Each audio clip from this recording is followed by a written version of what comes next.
आप चाहे फॉरेन घूमना चाहें, आप चाहे फॉरेनर फ्रेंड्स बनाना चाहें, आप चाहे साउथ इंडिया घूमना चाहें, या फिर आप किसी मल्टीनेशनल कंपनी में काम करना चाहें या विदेश जाके काम करना चाहें, आपको एक स्किल की बहुत ज़्यादा ज़रूरत है और वो स्किल है spoken English skills.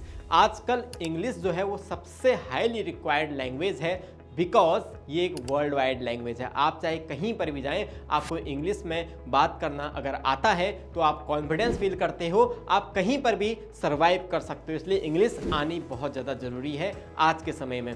Hello everyone, my name is Manoj Bhatt. I am a motivational speaker and life coach and also spoken English trainer and personal development trainer. मैं पिछले 6 सालों से लगातार स्पोकन इंग्लिश की ट्रेनिंग्स दे रहा हूं और कई सारे बच्चों को हमने कोच किया हुआ है। तो क्या वो दिक्कतें हैं जो लोग फील करते हैं और क्या उसके लिए हमारे सॉल्यूशंस हैं, आइए बात करते हैं उन सब के बारे में। तो क्या होता है कि जब हम इंग्लिश की बात करते हैं तो सबसे बड़ा प्रॉब्लम आता है कि हमारे पास इन्वायरमेंट नहीं है, न हमारे पास कोई लोग हैं जो हमसे इंग्लिश में बात कर सकते हैं, न हमारे कोई दोस्त हैं जो हमसे इंग्लिश में बात कर सकते हैं, न हमें इंग्लिश में अच्छे से पढ़ाया गया, न हमें अच्छे प्रोफेसर मिले, न हमारे अच्छे टीचर मिले। ये सारी जो प्रॉब्लम्स हैं, ये सारी की सारी प्रॉब्लम हम लोग बोलते हैं, परंतु आपको ये जान के खुशी होगी कि ये सब झूठ है, क्योंकि जो करने वाले होते हैं ना वो कैसे भी कर लेते हैं। तो देखिए क्या होता है, आप कैसे इसके बावजूद भी अपनी इंग्लिश को बेहतर बना सकते हो। सबसे पहले तो अपने पैटर्न को सही कीजिए सोचने के। अगर आप सिर्फ समस्याओं को लेकर सोचते रहेंगे कि ये समस्याएं हैं मेरी जिंदगी में, तो आप कुछ नहीं कर पाएंगे। अगर आप चाहते हैं कि कुछ सोल्यूशन मिले तो उसके लिए अपना ध्यान सॉल्यूशंस के ऊपर डालते रहिए। देखिए कि क्या सॉल्यूशन इसका हो सकता है, क्योंकि जैसे एक डॉक्टर कभी भी होता है कारणों का इलाज करता है, उसी तरीके से एक सही व्यक्ति को कारणों का इलाज करना चाहिए। समस्याओं से डरना नहीं चाहिए, जबकि समस्याओं को कैसे सॉल्व करना है इसके बारे में सोचना चाहिए। तो आपको करना क्या है, समस्याओं को कैसे सॉल्व करना है,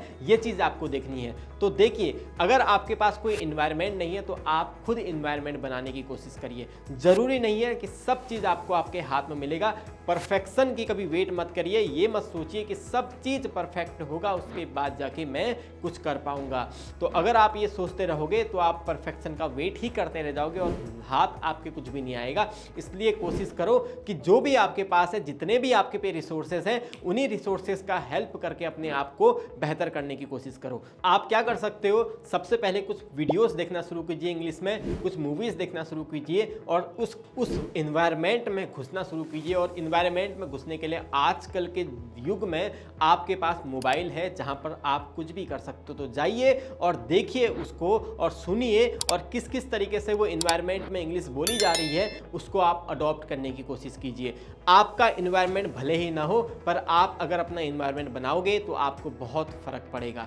कुछ लोग कंप्लेन करते हैं कि हम अपने दोस्तों से इंग्लिश में बात नहीं कर पाते हैं, वो हमें टीज करने की कोशिश करते हैं। यार, दोस्त तो टीज करेगा ही, आपका काम होना चाहिए इंग्लिश में बात करने का। अगर दोस्त के साथ नहीं कर सकते हो तो खुद अपना दोस्त बनो और खुद के साथ बात करनी शुरू करो। और जब आप खुद के साथ बात करना शुरू करते हो तो उससे एक मोटिवेशन आपके अंतर्गत आता है और आपका हिचक भी दूर होना शुरू होता है। इसके लिए 2 तरीके हैं। एक तो आप शीशे के सामने जाके बात करिए। जब भी आप शीशे के सामने बात करते हो तो आप खुद को देखते हो, अपने हाव भाव को देखते हो, कैसे मुझे इंप्रूव करना है, ये चीज समझ में आपको आ पाती है। दूसरा चीज, जब आप ये कर लेते हो तो एक काम करिए जिसको मैं बोलता हूं the walking college. Walking college का मतलब होता है जब आप चलते हैं ना तो उस टाइम पे आप इंग्लिश में बात करिए खुद से। और बात कैसे करनी है, खुद के अंदर एक अज्यूम करिए एक व्यक्ति को जो कि फॉरेन का है, जिसको हिंदी नहीं आती है। दिक्कत यहाँ पर यह है कि हम अपने दोस्त के साथ इंग्लिश नहीं बोल सकते हैं या फिर हम अपने रिलेटिव के साथ इंग्लिश नहीं बोल पाते हैं, क्योंकि हमें पता है उसकी प्राइमरी लैंग्वेज तो हिंदी है।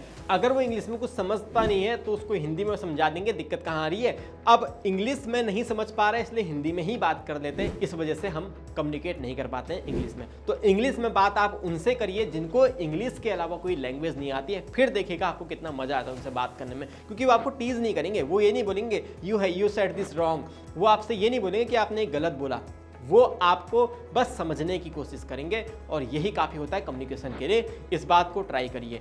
एक लैंग्वेज सीखने का सही जो पैटर्न होता है वो होता है LSRW pattern. Listen, speak, read and right. जब आप बच्चे थे ना, आपने इसी तरीके से अपना मदर टंग सीखा। कैसे? जब आप बच्चे थे तो आपने सबसे पहले ऑब्जर्व किया। ऑब्जर्व करने के लिए आपने सुना।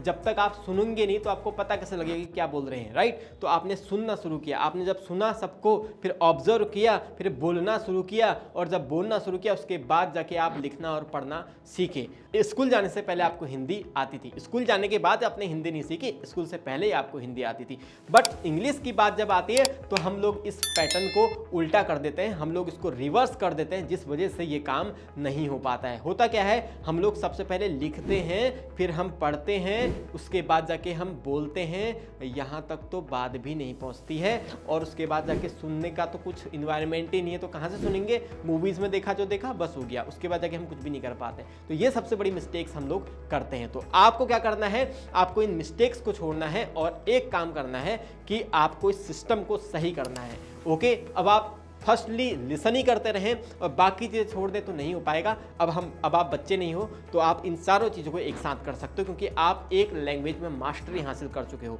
ये सिस्टम उसके लिए होता है जिसको कोई भी लैंग्वेज नहीं आती है, पर आप इन सब 4 चीज़ों पे मास्टरी हासिल कर सकते हो।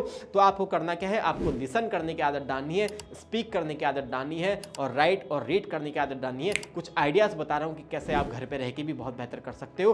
तो सबसे पहले लिसन की आदत आप डाल सकते हो, कुछ स्टोरीज सुन के, इंग्लिश की स्टोरीज आप सुनिए, इंग्लिश के कुछ पॉडकास्ट सुनिए, इंग्लिश के कुछ स्पीकर्स को सुनिए, जिससे आपके इंग्लिश सुनने की आदत बन जाएगी। अब जब मैंने सुनिए बोला है तो आज सुन लिया हो गया काम? नहीं, कंटिन्यूसली करते रहिए, जब तक नहीं आता तब तक सुनते रहिए। एक बात सुनिए, नहीं समझ में आया, फिर सुनिए, नहीं समझ में आया, फिर सुनिए, नहीं समझ में आया, सुनते रहिए उसको। कब नहीं समझ में आएगा, क्यों नहीं आ रहा है, उसको रिवाइज करिए बार बार। जितने ज़्यादा आप बार बार देखेंगे उतना ज़्यादा आपको उसमें कमांड मिल पाएगी। सेकंड चीज़ आप क्या करिए, उसके साथ साथ जो आपने नए वर्ड सीखे ना उसको बोलना शुरू कीजिए। किससे बोलेंगे? खुद में बोलो ना, राइट? अगर कोई मिलता है तो उससे बोलो, नहीं तो खुद में बोलो। अब लोग गलती क्या करते हैं, लोग ये है कि जो सब्जी वाला है जिसको हिंदी भी बड़ी मुश्किल से आती है, उसको जाके वो बोलते हैं इंग्लिश में और दिखाते कि हमें इंग्लिश आ रही है। इंग्लिश एक दिखाने की लैंग्वेज नहीं है बच्चे। इंग्लिश जो है, इंग्लिश एक कम्युनिकेशन की लैंग्वेज है। इसका यूज आप वहां पर करो जहां पर इसकी जरूरत हो। एक बात और आप ध्यान में रखिएगा, इंग्लिश अगर आपको आ रही है तो इंग्लिश अगर आप सीख रहे हो तो इसका मतलब ये नहीं है कि आप अपनी मदर टंग भूल जाओगे। तो मदर टंग कभी नहीं भूलती है, आप लैंग्वेज चाहे कितना ही सीख लो, कोई दिक्कत नहीं होती है। उसके बाद जाके आप रीडिंग करने के लिए सबसे बेस्ट, अगर आप घर में बुक पढ़ सकें तो वो सबसे बेस्ट है। अगर आपको पढ़ने नहीं आता है तो उसके लिए यूट्यूब में जाके कुछ रीडिंग एक्सरसाइजेज होती हैं, राइट डाउन करिए और देखिए उन रीडिंग एक्सरसाइजेज को और प्रैक्टिस करना शुरू कीजिए। उसके बाद जाके होता है आपका राइटिंग एक्सरसाइज। राइटिंग तो आपका प्रैक्टिकल वर्क है और उसको आपको घर में खुद ही करना पड़ेगा। जब आप इन 4 चीज़ों के ऊपर काम करते हो तो आप अपने इंग्लिश को बहुत इंप्रूव कर देते हो, और जितना बेहतर काम आप अपनी इंग्लिश के ऊपर करोगे ना, उतना कॉन्फिडेंस आपको इंग्लिश के ऊपर आएगा। कॉन्फिडेंस की ही बात चली तो थोड़ा कॉन्फिडेंस के बारे में एक बात बता देता हूँ कि कॉन्फिडेंस जो होता है वो इंटरनल होता है। ओके, आपने अगर कुछ काम किया हुआ है तो आपको कॉन्फिडेंस आना चाहिए। अगर आपको उसके बावजूद भी कॉन्फिडेंस नहीं आ रहा है तो इसका मतलब आपकी मेंटालिटी में दिक्कत है। अपनी मेंटालिटी को सही करो, अपने आप से इंट्रोस्पेक्शन करो, आत्म मंथन करो, बात करो खुद से कि क्यों नहीं आ रहा है मुझे कॉन्फिडेंस। आना चाहिए आपको कॉन्फिडेंस। ओके, जब आप पॉजिटिव अफर्मेशन अपने आप को बोलोगे, पॉजिटिव बातें अपने आप को करोगे तो आपको खुद एनर्जी आएगी और आप एक बेहतर इंसान बन जाओगे। इसी के साथ उम्मीद करता हूं कि आप अपने जिंदगी में बहुत आगे बढ़ेंगे और बहुत बेहतर होंगे। इस वीडियो में इतना ही, धन्यवाद।